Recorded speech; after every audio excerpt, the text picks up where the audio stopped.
Assalamualaikum warahmatullahi wabarakatuh. Waalaikumsalam warahmatullahi wabarakatuh. Kita ketemu lagi pada pembelajaran Bahasa Indonesia kelas 11 untuk materi persuasif. Untuk kegiatan pada hari ini, mari kita mulai dengan membaca doa. Silakan pimpin. Bismillahirrahmanirrahim. Alhamdulillahi rabbil alamin. Wassalatu wassalamu ala asyrafil mursalin Sayyidina wa maulana Muhammadin wa ala alihi wa sahbihi ajma'in.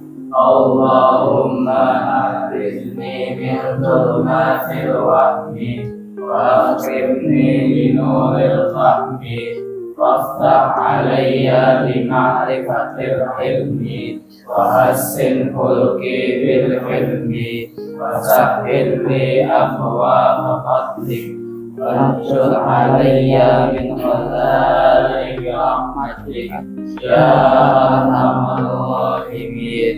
اللهم ممن أعرف به أوامره وأعرف به نوامره وارزقني اللهم بركة النبيين ومصالح المرسلين وشرعة الملائكة المقربين وأغفرني اللهم بنور العلم وشرعة الفهم وأخرجني من ظلمات الوهم وافتح لي أبواب رحمتك وعلمني أسرار حكمتك يا رب العالمين. وصلى الله على سيدنا محمد وعلى آله وصحبه وسلم والحمد لله رب العالمين.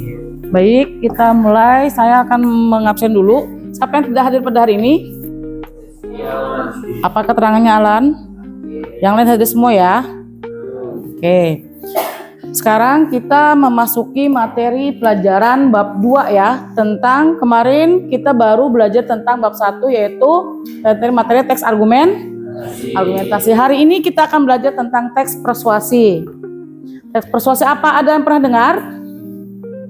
Teks persuasif adalah teks yang mengajak. Kemudian apa lagi, Andi? Saran. Apa lagi, Nopal? Kira-kira? Nah, sekarang kita masuk kepada bab 2 tentang, ini adalah teks persuasi.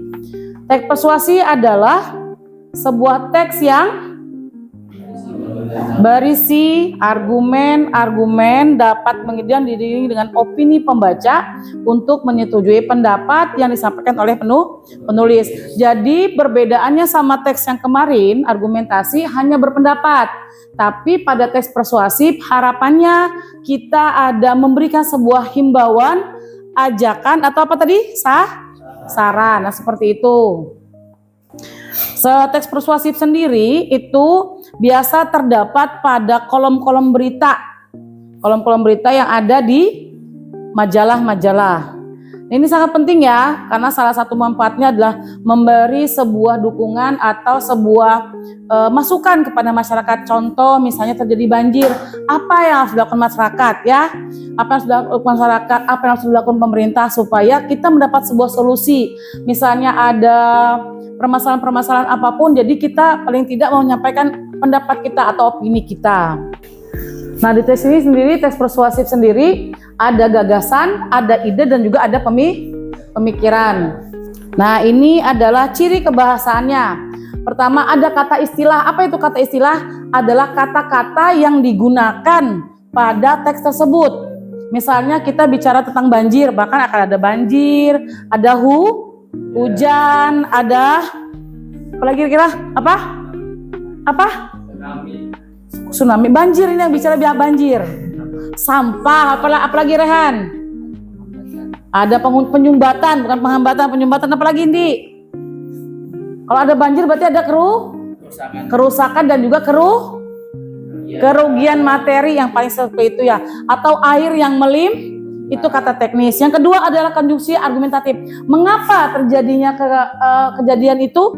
Maka ada sebab dan akibat. Kalau banjir pasti sebabnya karena air yang dalam jumlah kapasitas yang banyak sehingga tidak mampu ditampung oleh parit, selokan gitu kan, atau folder kita yang punya. Nah, berarti itu akan terjadi banjir. Berarti ada sebab. Nah, juga ada akibatnya. Akibatnya apa? Ya tadi banjir, rumah-rumah tergenang, akhirnya masyarakat merasa dirugikan dengan materi. Apa yang terjadi materi?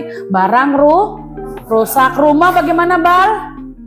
Tenggelam, akhirnya capek, tenaga juga capek karena ketika habis banjir kita harus berarti ada sebab juga ada akibat. Kata sebab dan kata akibat itu karena dan itu adalah konjungsi argumentatif. Yang ketiga adalah kata perujukan, merujuk pada misalnya begini, banjir beberapa tahun ini gitu kan, beberapa tahun ini melanda kota Samarinda. Berarti kan ada dasarnya, ada sumbernya bahwa kita sering sekali mengalami banjir ketika hujan lebat, hujan deras yang dalam waktu cukup lama. Dari pagi sampai siang tunggu saja, kita akan merasakan yang namanya banjir. Berarti kan ada merujuk pada. Kemudian kata imperatif persuasif. Jadi nanti karena dia ajakan, karena dia himbauan, pada kalimat akhir atau pada paragraf akhir harus menggunakan kata ajakan. Ayo, mari, harus. Itu adalah salah satu bentuk kata ajakan. Kemarin kita argumentasi tidak bicara itu. Hanya sebatas menyarankan saja, tapi tidak ada himbauan. Nah, sebenarnya ini adalah himbauan supaya orang lain mengikuti apa yang kita sarankan. Itu pada kaidah kebahasaannya. Oke, strukturnya yang pertama adalah cukup 3 paragraf. 3 paragraf itu sudah cukup mewakili, di mana di awal kita pengenalan isu. Contoh, kita mau bicara tentang kenakalan remaja. Nah, itu ada dasarnya, tadi ada bahasa rujukan kenapa ada terjadi kenakalan remaja. Misalnya merokok saja. Berarti kita di kalangan remaja usia SMP atau usia 14 hingga 17 tahun, siswa-siswi gitu kan, siswa-siswi di sekolah-sekolah atau di mana itu banyak sudah mengenal apa yang namanya rokok, gitu kan? Dan mereka harus mengetahui apa dampak buruk dan dampak dampak buruk atau dampak negatif dari rokok tersebut, sehingga mereka tidak usah mencoba. Itu awalnya. Itu namanya pengenalan isu tentang rokok tadi. Bentar ya, kecepatan ini materi kita. Nah, kemudian setelah dari pengenalan isu, itu berisi sebuah paragraf. 1 paragraf untuk pengenalan isu. Yang kedua, paragraf kedua, kita masuk pada argumen. Masuk lagi, Bu, masih nyambung sama materi kemarin. Apa argumen apa, Maulida? Pendapat. Nah, pendapat kita apa yang harus kita lakukan? Oh, ternyata rokok itu kita harus tahu bahayanya seperti apa. Dampaknya tidak hari ini, tapi akan jangka panjang. Yang buat yang laki-laki bisa terkena radang kanker paru-paru gitu ya. Kemudian batuknya tidak bisa berhenti menahun. Kemudian juga merusak kantong ya. Kenapa merusak kantong? Kenapa, Nopal? Karena perlu uang untuk beli. Itu argumentasi kita. Nanti di akhir baru kita berikan sebuah ajakan, atau disinilah intinya. Di akhir ini, di paragraf ketiga ini kita akan mengakhiri sebuah sesuatunya dengan menghimbau atau mengajak orang lain untuk melaksanakan atau melakukan apa yang kita ingat. Contohnya apa? Ayo jauhi rokok, karena rokok dapat menyebabkan kanker paru-paru, merugikan kita, kurang manfaat, seperti itu. Jadi ada kata master ayo, mari dan harus berhenti saat ini juga. Oke, sekarang struktur dan ciri kebahasan sudah. Kita masuk sekarang, materi kita adalah tentang tadi fakta dan opini. Ketika kita masuk pada pengenalan isu, berarti kita paparkan fakta-faktanya. Sudah banyak orang-orang yang merokok bla bla bla bla. Maksudnya apa? Menerima kanker, kemudian batuk menahun, kemudian kanker otak juga ada kan kalau rokok. Nah, itu salah satunya. Jantung juga menyebabkan jantung karena di rokok itu juga ada labelnya kan. Nah, kemudian ada fakta. Fakta apa? Memang sudah terjadi. Nah, kalau opini adalah pendapat kita ketika kita menyampaikan pada paragraf akhir tadi, paragraf 3. Ayo, jangan seperti itu. Nah, sekarang materi kita ke sini. Kita akan merubah, mengalihwahanakan teks persuasi ke dalam bentuk poster. Tadi Anda sudah tahu kan bahwa teks persuasi adalah teks yang memberikan sebuah ajakan, apalagi saran. Nanti supaya lebih menarik ajakan kita rubah yang kata-kata itu dalam bentuk poster. Poster tahu? Apa poster? Gambar yang menarik katanya, harus mencolok warnanya. Kemudian apa lagi?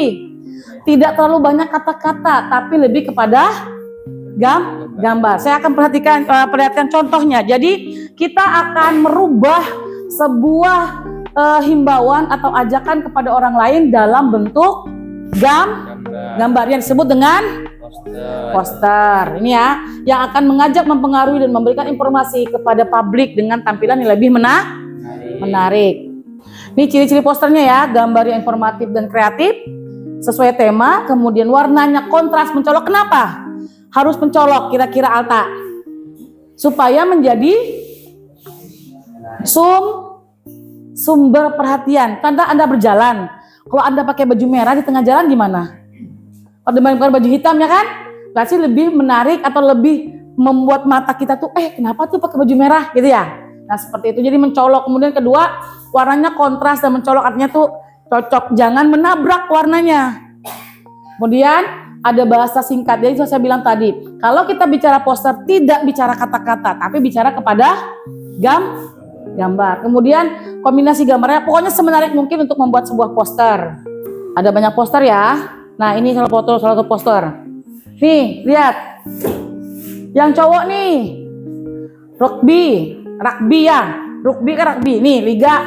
Ini kan sudah berarti ada pertandingan atau liga tentang si rugby ini, ya kan? Softball ya namanya ya kalau itu ya. Kemudian ini festival pangan lokal. Kalau pangan lokal berarti kan dia tidak banyak kata-kata, langsung pada gambar Anda sudah memahami, tapi fokusnya kepada gambaran itu.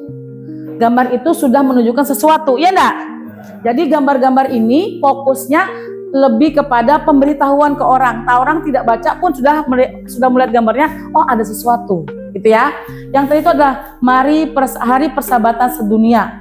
Kenapa itu bergandengan? Karena ada menunjukkan persahabatan. Jadi ini salah satu poster. Menarik tidak?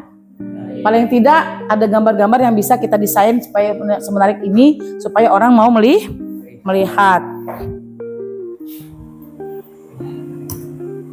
Oke, sekarang lihat di bukunya masing-masing. Ada di halaman, halaman 31.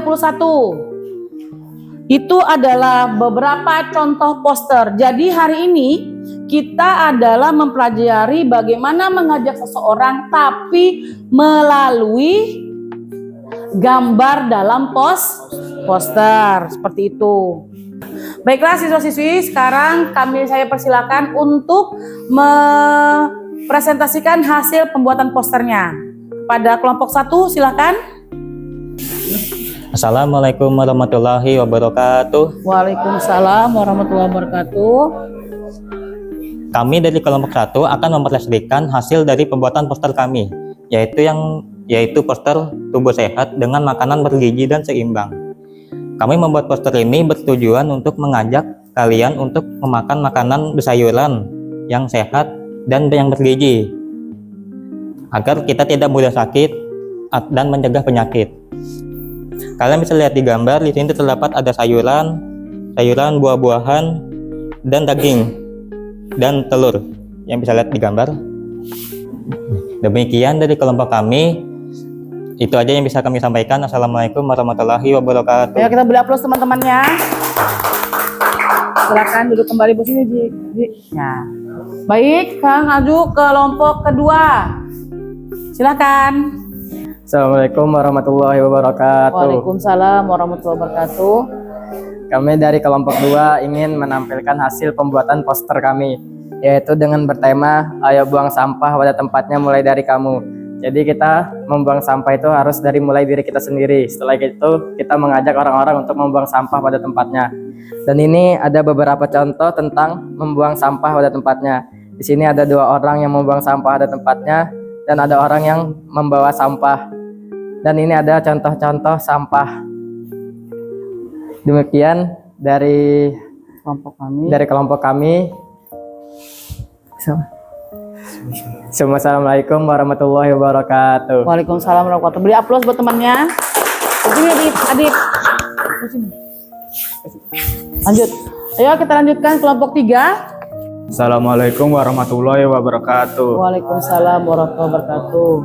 Kami ingin menunjukkan hasil karya poster kita, yakni Selamatkan Bumi Kita, yaitu dengan cara yang pertama melakukan reboisasi, yaitu dengan menanam pohon. Yang kedua itu mengurangi sampah plastik yang berlebihan. Yang ketiga ialah membawa tas belanjaan sendiri. Yang keempat yaitu membawa botol minum sendiri. Yang kelima tidak menggunakan sedotan plastik. Dan yang terakhir itu buanglah sampah pada tempatnya, yaitu organik dan anorganik. Demikianlah yang kami sampaikan. Akhirul kalam, assalamualaikum warahmatullahi wabarakatuh. Waalaikumsalam warahmatullahi wabarakatuh. Beri aplaus buat teman-temannya. Oke, demikianlah penyampaian materi saya tentang teks persuasif. Jadi alhamdulillah kalian sudah bisa memahami ya. Jadi kita bisa menyampaikan pesan kepada orang lain dengan cara yang lebih menarik, yaitu dengan mendesain teks persuasif dalam bentuk poster. Jadi kita bisa menyimpulkan bahwa poster itu adalah salah satu media untuk menyampaikan pesan atau ajakan kepada orang lain supaya lebih menarik dan bisa kita pajang di tempat-tempat umum, di halayak supaya terbaca oleh banyak orang. Akhirul kalam saya akhiri. Wassalamualaikum warahmatullahi wabarakatuh. Waalaikumsalam.